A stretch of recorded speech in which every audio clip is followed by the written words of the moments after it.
My grandparents were from Russia. They were from the Far East.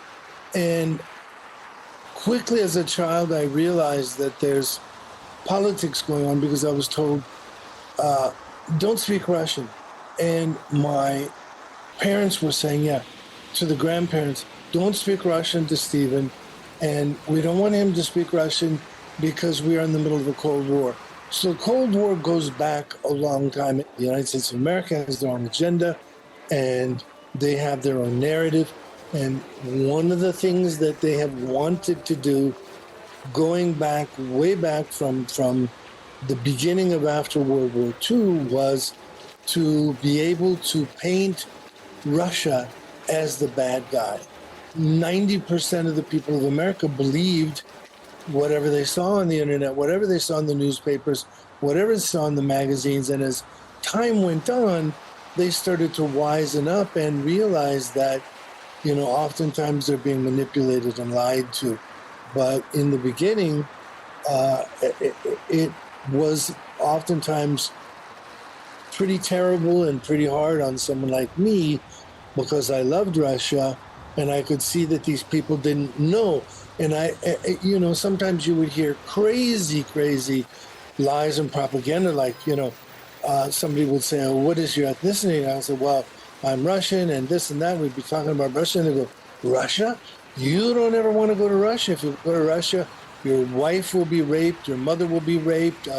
You know, if you want to get a taxi, there's, you know, a horse and buggy that will come down the street because they don't really have cars yet. And, you know, this is the kind of, I mean, really crazy stuff that from time to time. One of the things that happened recently was the World Cup. And I think Putin was genius because he invited the world here.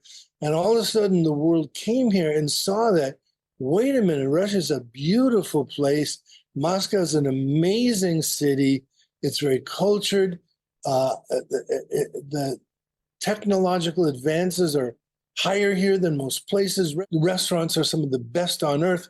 The culture is some of the deepest and most, you know, beautiful culture on earth. You have amazing literature, amazing history of poets, and you have the Bolshoi Ballet, and you have amazing musicians and music institutions and amazing science. You know, really, some of this are really some of the best in the world. And so I don't want to say that Russia's the greatest country on earth, but for me it is.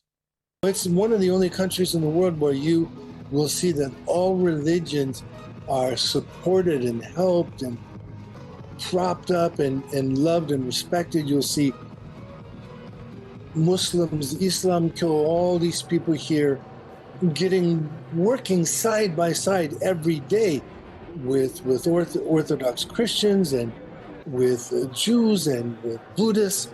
And you'll see that all these different religions are thriving and working together, sitting at the same table, excuse me, as if there's no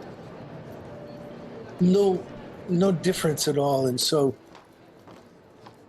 Russia is a country where you can really see, in my opinion, how it's supposed to be in terms of being in a situation where human beings can be what they want to be without being in a situation where they feel like they're being manipulated by society and by the press